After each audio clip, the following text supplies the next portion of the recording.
Hello, guys. Welcome back to the 2024 YouTube Platinum course for synthetic indices. In this video, we're going to discuss something quite important, which is time frame alignment. Now, the basic discussion of this video is going to uh, teach you, some set of confusions which you're going to encounter on the charts, how to clear those confusions, and these confusions are confusions which are going to be concerning, understanding of your market structure and understanding where to take trades when reversals happen, you know. So basically, let me explain that. Let's go to the charts. So the basic idea of what we want to discuss over here, I said time frame alignment. Now, the basic idea is when you have a higher time frame order block, permit me for going straight to the point. I want to make this video quite quick, but the value is going to be shared, right? So let's say we have a monthly time frame order block over here where you want to take a trade from. Now, the basic idea is you don't take a trade directly from that time frame, right? As I said, basically you want to see what a market structure break of market structure, right, on the lower time frame to signify that okay, the market has started giving you, a signal that it wants to start moving down, right? With regards to that, you have to apply time frame alignments because this time frame alignment is going to clear you some confusions with regards to market structure. Sometimes the market are going to present you with this type of confusion, and if you don't have the understanding of this time frame alignment, well, you're going to fall into that confusion and you're going to be trapped. All right. So the basic discussion of this, I'm going to give you each time frame. Let's say you have an order block on a time frame. I'm going to show you each time frame you're going to use to get your market structure break or confirmation entry. We can say it like that, right? So looking at that, the basic idea is if you have a monthly order block, let's say this is this time frame, this is the 1 hour time frame, right? So let's say for instance, this is the monthly time frame, and let's say this is a monthly order block that you want the market to tap into this monthly order block and then you sell, right? What do you do? How do you participate? Now, the basic idea is when the market taps into this order block, there's a certain time frame you're going to concentrate on, and preferably the highest confirmation entry you're going to get should not be less than this time frame. Let me explain. Right? So as I said, you have a monthly order block. Now, what you do is you're expecting the market to tap into that zone and start selling, right? But preferably before you participate, you want to see that break of market structure on the lower time frame. What time frame are you going to look for that market structure break? This change of character. What time frame are you going to look for that? Now, the time frame depends on the time frame alignment, and if you're using the monthly level, you want to get this change of character, right? You want to get it on what time frame? So let's look at that. Monthly time frame order block or PDRA. When I say PDRA, it can be a mitigation block, it can be a breaker block, it can be an old high or an old low, it can be a breakaway gap, it can be a balanced price range. All these are key points of interest. It can also be an order block, But basically, what we use, we use order blocks, right? So order blocks, that is what we use to trade, basically. Some people use fair value gaps, but the basic idea, all these things are PDRAs. So when I say PDRA, I'm generalizing. It can be any of these, right? But for us, mostly we use order blocks, right? So let's just use that understanding. When I say PDRA, you know what I mean. I'm generalizing. When I say order block, I'm talking of a specific type of PDRA. Now, monthly PDRA, what you're expecting is, or let me say, since we use order block, let's just use order block, right? So that some people don't say I said something which got them confused, right? Monthly order block into a daily time frame change of character. That means if you have a monthly order block, the main signal, the place you're going to have a signal that is confirming that this structure has changed is the daily time frame. If you get it lower than the daily time frame, then you're going for a lower probability change of character. I believe you understand what I'm trying to say, right? Now, as I gave example, this is, let's say, a monthly order block, and the market tapped into the zone. Now, on the daily time frame, you want to see that market structure break on the daily time frame. That is what confirms it to be high probability. Anything less than this, you can expect low probability. Okay? Now me saying this, I don't mean that you cannot get this market structure break, this change of character on the weekly time frame. No, you can. Okay? But preferably, the exception should be you look for these things on the daily time frame, and don't look for them less than daily time frame. That is if the order block you have is a monthly level, is on a monthly level, right? So, for instance, I was giving an example. Let's say this is a monthly order block and you mark it. The market tapped into the zone. What time frame will you confirm that structure has been broken? You now use monthly level into what? A daily time frame. That means you go to your daily time frame to look for that market structure break. And I said, if you go anything less than this, you are going for things that are going to give you less probability of playing out. And this is why most of the time these things will not work out for you, because you are doing most of these things on the wrong side. All right, I'm going to come to the side where I'm going to explain where most people do it at the wrong side. All right, now that is it, right? Now we have a weekly order block into a H4 time frame. That means if you have a weekly order block, you want to get confirm your market structure break, on what? On the 4-hour time frame. Anything less than this makes it low probability, because you might just be, you might get caught up in the market structure movement, which is too choppy. I'm going to explain that. So let me give a quick example with the weekly time frame idea. You have a weekly level, weekly level, weekly level. Let's see this. Look at this zone. This weekly order block where I'm at, the market tapped into the zone. What time frame will you confirm that this structure has been broken and can start moving down? H4 time frame. That is the time frame alignment. Remember, weekly into what? A H4 level. Now, as I said in the previous, this does not mean you will not get you will not see a market structure break or change of character on the daily time frame and use it. You can. Seeing it on the daily time frame is even better, because the higher the time frame, the break of market structure you get, that is the change of character you get, the higher these things have the possibility of working out. And whenever you see it, you must involve it with the properties which we discussed in the last class, right? Remember, in the last class, we discussed the bias and change of character hurdles, right? And we discussed properties that make change of character high probability. Those things must be present before, you get the best out of it. So weekly level, right? Where did I say you want to get that change of character? On the 4-hour time frame, right? Let's go to the 4-hour time frame. Oh god, why is the chart loading? So this is the big level, and what happened over here? You can see this level, how big it is, right? Now the market tapped into the zone. Where am I? On the right side? Is that where the market tapped into? Let's see.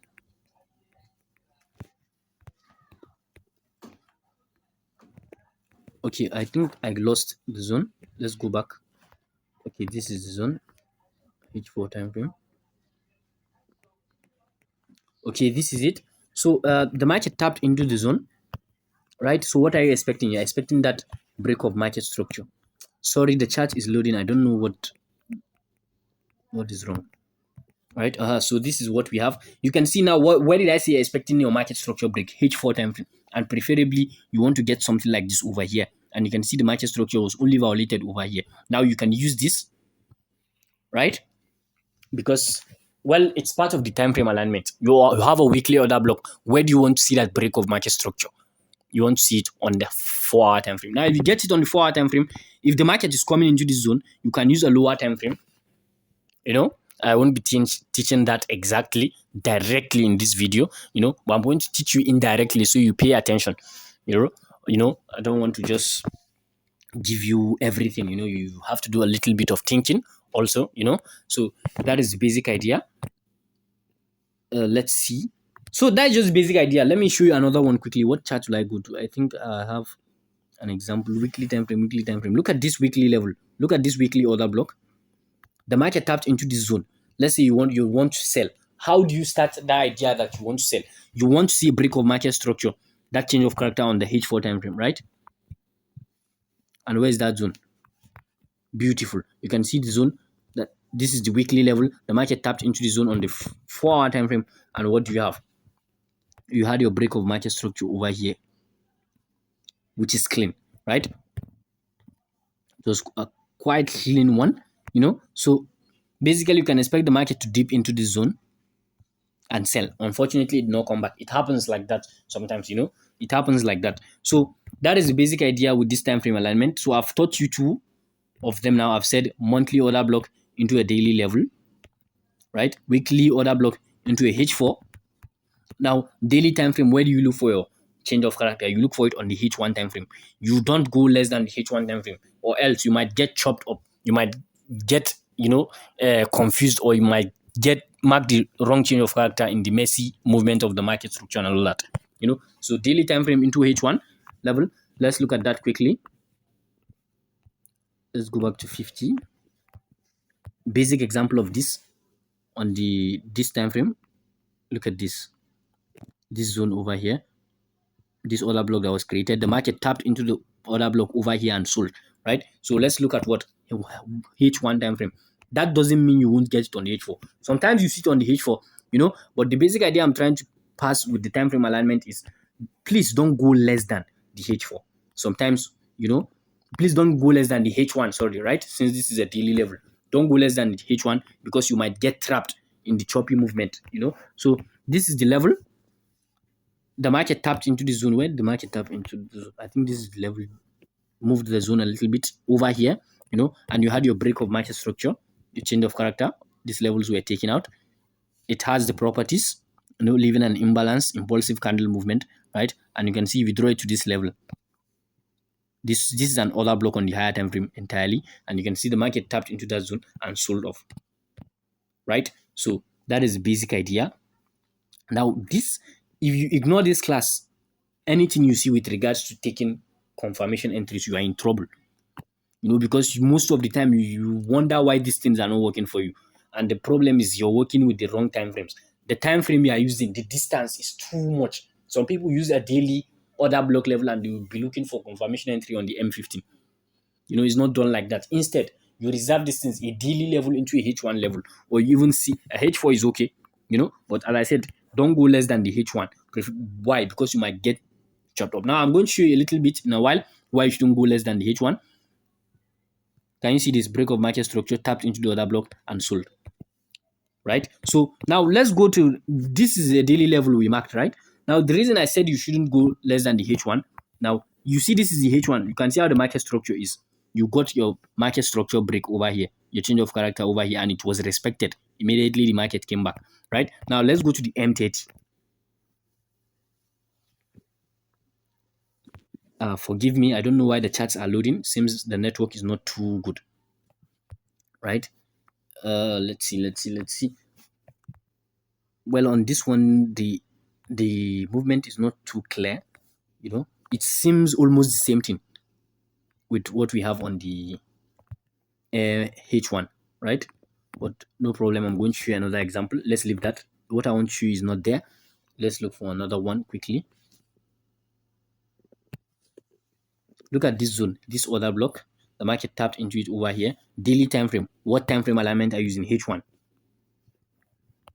Now, can you see this break of market structure? This change of character. Can you see how it was respected? This low was broken over here, and then the market came back into the zone, and what? It sold. Now, assuming, let's say you are on the M30 or M15, looking for that market structure break. Let me see if there's a way for you to get trapped. You'll have gotten trapped because sometimes you see the confirmation entry too early. That is the problem. It's not also presented here. I don't know why what I want to show is not here. Honestly, I would have wanted you to see. But the basic idea of what I want to show is sometimes you see, let's say the market wants to go here, but sometimes if you're on the lower time frame too much, you see the confirmation entry right from here. And if you enter here, most of the time you discover the market will come shoot into the zone, then give the main confirmation entry over here, and then start selling. This is why you have to do well to putting this time frame alignment into work, so that you don't get trapped in the movement. It's very, very important. What I'm sharing here is very important. You do well to make use of it. All right. And so that's just basic idea with daily time frame. I said now monthly order block level into daily, weekly order block level into what? H4, daily time frame level into H1. Now H4 order block, which is most of what we use, right? Most of what we use for trading after top down analysis is H4 and H1. H4 time frame, you want to get your change of character on the M15. It's very important. Preferably, don't go less than the M15. M5 might give you a lot of early false signals. You see the change of character early and you mark it and it will be disrespected. This is the problems that most traders face, So if you want to minimize getting hit out like this, you try to implement this time frame alignment. H4 level into M15, H1 into M5. Okay, and if let's say the other block you have is on the M30, let me write this here, or let me delete. You should understand it by now, right? H4, M15, H1, M5. Let's say you have an M30 other block. Preferably, you won't use the M3 or M2. I would prefer M3, actually. It's better, right? You use M3. Let's just say it like that. Then M15 is what you use M2, M3 or M2 for M15 time frame. Okay, M1 is also allowed here. As far as you come down to the M15 order block, and let's say you have an M15 order block to take, it's allowed for you to check the lower time frame up to the 1 minute. It's allowed, because most of the time the time frames are closely related and they work, just as you're going to expect it to. All right, so that is the basic idea. You just try to implement this time frame alignment in your trading. It's quite important, right? So let's see this other block also here quickly. You have a H4 time frame level over here, right? And let's say you mark that zone and you want to take a trade. You're expecting the market to come into this zone. What time frame do you want to get your change of character from? M15. That is where you want to see the break of market structure. You want to see the change of character, right? And the market tapped into the zone. What are you looking for? This. Can you see that? You had this, boom, and the market retraced into this other block. This is going to be one other block on the M30. This consecutive green candles is going to be one other block on the higher time frame. That's why the market did not go so up over here, and it respected basically, and you can see the market sold off from there. And even if, let's say, you did not catch that, you can see the market still came back into the zone later on over here, and it sold down. All right, H4 level into what? M15, right? So let's see what we have with regards to the H1. Let's see this other block quickly. H1 other block into what? M5, right? So as I said, mind you, try to implement this thing. It's quite important in your trading. I just said I had to teach you guys this, so that you don't get chopped out most of the time, So in the next class, basically, we're going to start discussing the idea of the confirmation entry. You can see how sweet and beautiful this was. The market tapped into the zone, broke structure, it left the imbalance and all that, then it retraced into this other block and then sold. As beautiful as it seems, as beautiful as it looks like, but you have to implement the time frame alignment. Let's say now you have a H1 order block and you go direct to the M1. Let's see what is going to happen. I hope I see the example of what I want to show you over here. The example I basically just want to show you, if you go lower than that, is, you might not really see it on this chart, but if you good at journaling your trades, you discover that over a long period of time, your confirmation entry is not working. Example, this structure was violated right from here. Boom, right? And you can see this was also violated. Can we see that? Yes, something like that. Then what happened? You might have wanted to position yourself to trade over here and the market violated this. So you're going to see a lot of these things if you are not working, with the time frame importantly, well, properly. You're going to see a lot of distance, right? So that is the basic idea. This class was meant to be a short one. We don't want to hold it out so much, right? The next class, we're going to just possibly maybe run some top-down analysis, and I think consecutively in the next few classes we have to discuss liquidity also. I think it's about time we touch that. It's an important aspect of what we want to discuss. All right, so that is the basic idea with what I have for you in today's session. Guys, have a good one.